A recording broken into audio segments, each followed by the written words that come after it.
How we doing today, guys? It's Jesse with the Common Man Corpus Christi with some more news that I think is fit to talk about.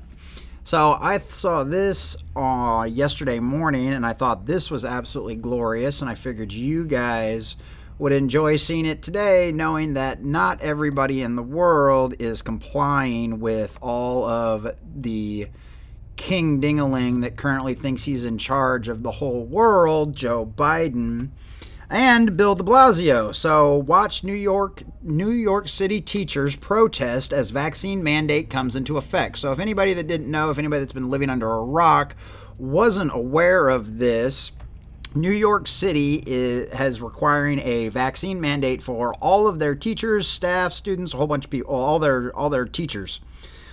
So protest erupted yesterday over that. More chants. I actually heard this audio this morning. It's absolutely glorious. I want to turn it into a ringtone. More chants of F Joe Biden and de Blasio as the crowd mobilizes through Brooklyn. This is Brandon. I'm not even going to try to pronounce his last name, but I have seen him very much on Twitter. So he goes through. So video journalist Brandon Gutzensweiger has been reporting Monday from Brooklyn, where protesters gathered outside the New York City Department of Education as COVID-19 vaccine mandates for public school teachers come into effect. F Joe Biden and de Blasio, they chanted at one point. So this is just more of the video from Brendan.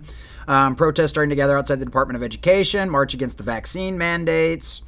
Police officers clap for the crowds as protesters march past the Supreme Court of New York. A few court officers shaked hands with the protesters that came up to thank them.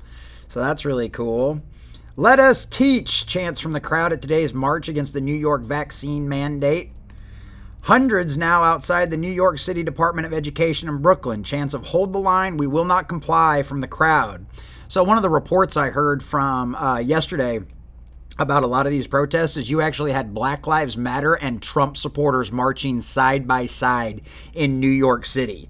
So that's one of the reasons why I wanted to bring this up and show it to you, because I wouldn't imagine most of you will see this on any mainstream news, probably not even like on Fox News or any of the rest of them. So that's why independent journalists and independent reporters are so important. And I'm just a guy talking on the camera because I like talking about this stuff. I'm not a reporter, I'm not a journalist, but these guys are. These guys are on the ground in the suck, as it were, and enjoying every minute of it, apparently.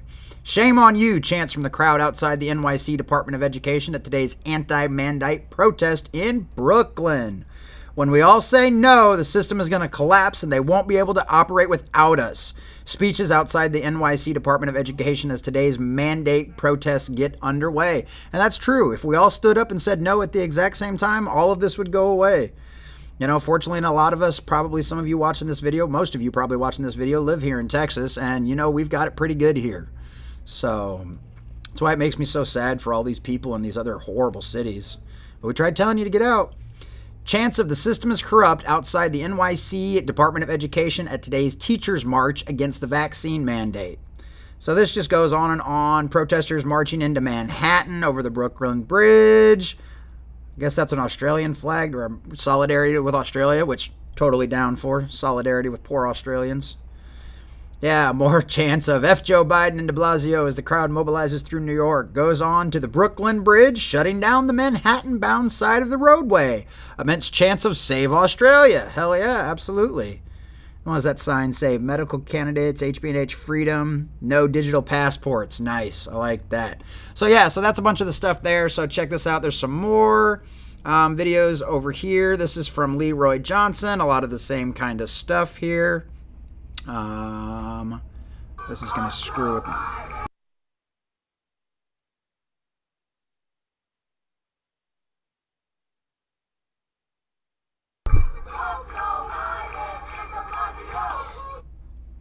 So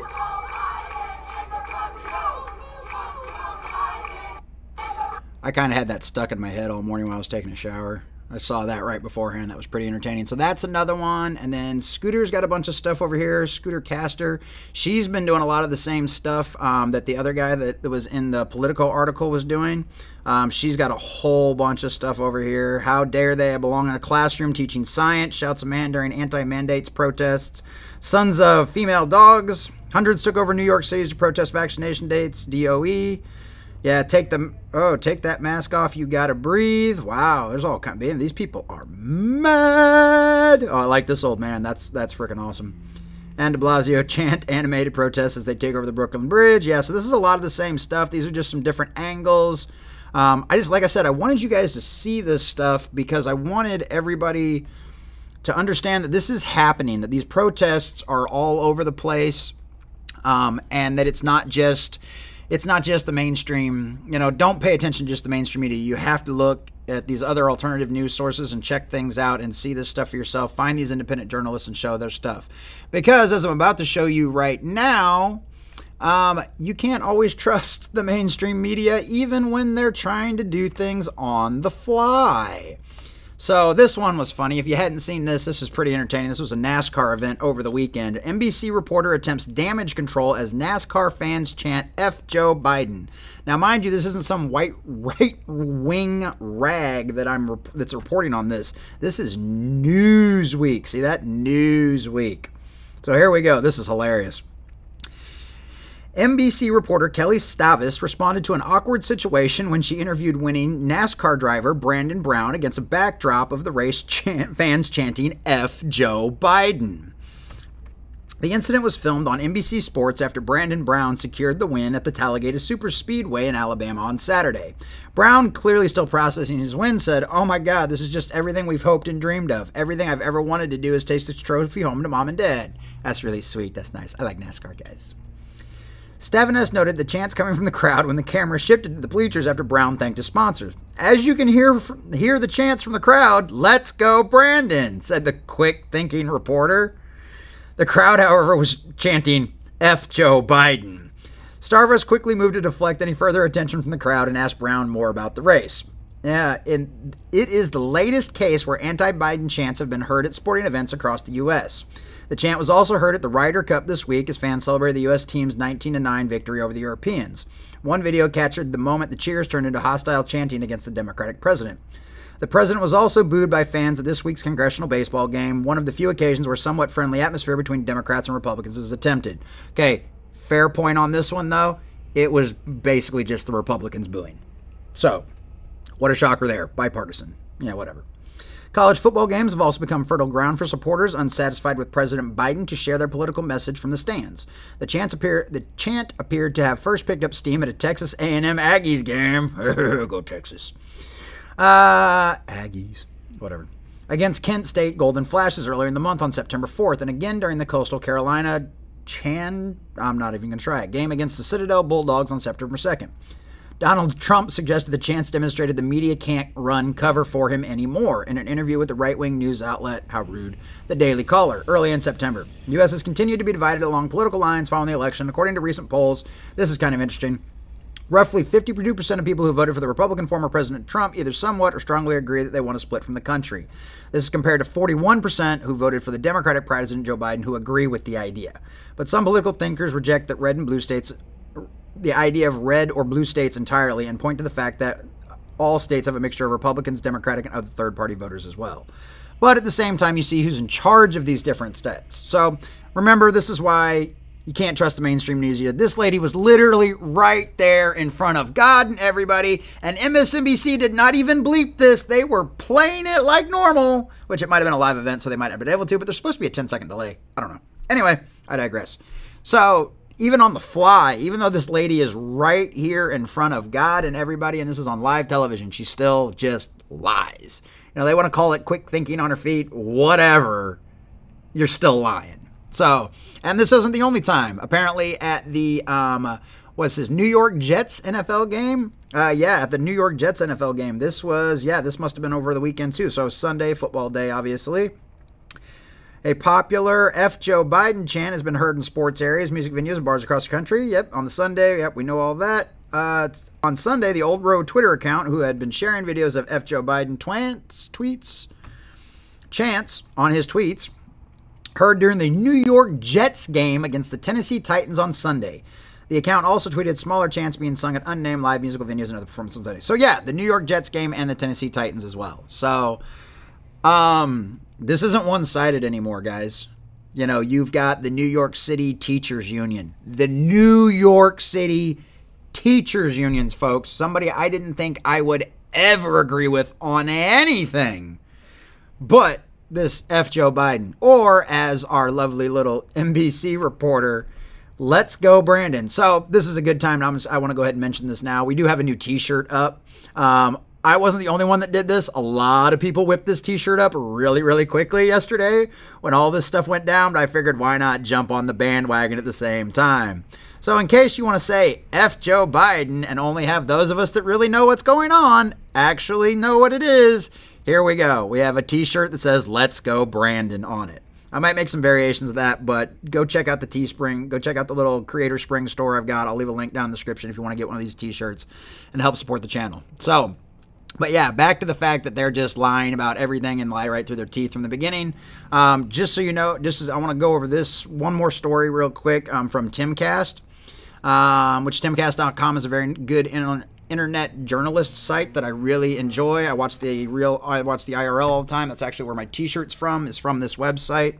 But this is one of the things that you're not going to hear reported on a lot in the mainstream media, and this is something that needs to be talked about, because it seems like every time we have one of these things, one of these crazy racist hate crimes go on, it seems like every time they're like some kind of major figure or anything else, it's like more often than not at this point, just assume it's a hoax, because this is how bad things are getting, which is really terrifying to think about, because then when actual hate crimes happen, nobody's going to believe them and nobody's going to investigate. That's the danger of what these people don't understand. This whole, apparently y'all didn't hear the story of Chicken Little, the boy who cried wolf, you know, all of those kind of things. So, boy who cried wolf. So let's get into the story real quick and then we'll be done for today. Black woman pretended to be KK member and threatened neighbors. A 30-year-old African-American woman was arrested for writing racially motivated threats to black residents of a Georgia suburb. A black woman in Georgia threatened to burn down her neighbor's home and eliminate them while pretending to be a white man in the Ku Klux Klan. Residents of the Brookmost subdivision went to the authorities after finding a series of racially charged notes left in several mailboxes over the course of about 9 months this had been going on. Teresa Lucas, 30, was charged with 8 counts of making terroristic threats by the Douglas Police Department. She allegedly described herself as a 6-foot-tall white male with a long red beard who did not live in the neighborhood. The first notes were discovered by 2 different households on December 21st. Similarly threatening notes were found in mailboxes on February 17th, February 22nd, March 1st, and March 3rd. The final note was left on September 6th. Police believe additional notes were dispersed as well. They probably just didn't get reported. So yeah, our investigators had to drive to stick with the case and see it to the end. Police Chief Scary Sparks said that's what we're all about, and this affects the professionalism and integrity of the department. In September, additional evidence was uncovered that linked Lucas' house to the letters. After obtaining a search warrant, the detective found more evidence linking Lucas to the case. The notes were received by at least 7 blacks who lived in the neighborhood, and the notes contained the N-word and talked about hanging people and eliminating children. It's not clear if Lucas has retained an attorney. The Douglas County Sheriff's Office posted records that show Lucas was booked into the jail. The woman faces 8 felony charges of terroristic threats, and acts of which carry a fine of $5,000 and a prison sentence of a maximum of 5 years. I hope they lock her up for all of it. Stuff like this just causes more divide and more division among everybody, and it's false. It's literally a false flag operation, except it's not done by the government. It's done by this crazy lady in this neighborhood in Atlanta. Like, what is wrong with you people? Our Georgia subdivision. Like, this is nuts. Don't do things like this. And this is why don't believe everything you hear in the news. Research it. Go out. Do your own investigation. Look into this stuff for yourself. You have to do your own research. I know it takes extra time. I know it's hard. But unless you just want to be one of the lied to sheep that keeps following along with everyone else, you have to go out there and get more mainstream news. Get off of Facebook. Get off of Instagram. Find places. Get off Twitter if you have to. There's some good resources. You have to learn how to curate Twitter right, but there's some good resources on Twitter. But get off of Facebook. That algorithm is going to do nothing but lie to you, and you already saw the shutdown and the data breach that happened yesterday. Get on Minds.com. Get on MeWe. Get on Gab. Find something else. I really like Minds.com because it's built on the blockchain. This obviously isn't sponsored. I'm not fancy enough for that. But I really like Minds.com. Go check them out. Timcast and a lot of the crew from there are on there. It's a really great place to go. Get on these other platforms. Check this other stuff out, because you're going to get a much more honest view of the world, a more balanced view of the world, and you're not going to be locked in an echo chamber. Get off of Facebook, get off of Instagram, get on these alternative social media platforms that don't censor and where these people can speak freely and give you the real information, whether that be these protests, whether that be some racially charged fake hoax, whether it be whatever. You know, get on these other places and find out these other places and find out the true information out there. Do your own research, do a little work. It'll be worth it in the end, because then you'll be able to help you inform your friends too. So I think that's all I got today, guys. Make sure you go check out the t-shirt store, get you a lovely Let's Go Brandon t-shirt. And make sure you check us out on all the rest of the social medias we're on. I'm on mine. You can find me, Jesse Carlson, on Minds. You can find me on Twitter, Jess1386. You can find us, the Common Man Corpus Christi, on Twitter, Facebook, MeWe. We're trying to get as many places as we possibly can so it's easier to find and share our stuff around. So remember, don't believe everything you see on TV. Don't believe everything you read in the newspaper. Look into this information yourself. Do your own research. Be a positive, helpful person in the world by being informed and knowing what's going on. Thanks, guys. Have a good day.